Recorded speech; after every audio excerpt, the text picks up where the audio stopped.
हे सगळं स्वप्नवत आहे खरं तर.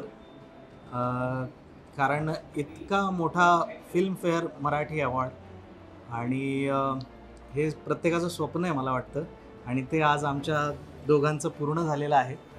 आणि अजय अतुल यांच्या गाण्यासाठी हा पुरस्कार आम्हाला मिळालेला आहे.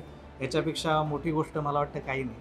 हे गाणं ज्यावेळी रेकॉर्ड झालं त्यावेळी आधी जयेशने गायलं होतं आणि त्यानंतर ज्यावेळी मला बोलवण्यात आलं त्यावेळी मला आठवतं यशराज स्टुडिओमध्ये अजयदादा आले आणि त्यांनी जयेशचा आवाज आणि ते गाणं ऐकवलं.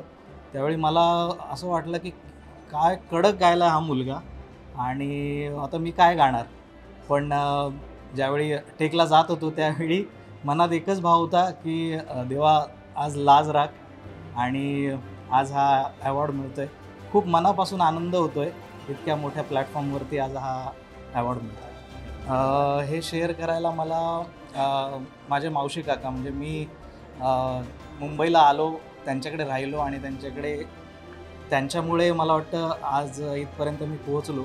तर हा अवॉर्ड मी त्यांना, माझ्या आईवडिलांना आणि सर्व घरच्यांना, महाराष्ट्र शाहीरच्या संपूर्ण टीमला, केदारदादांना आणि अजय अतुल सरांना समर्पित करतो.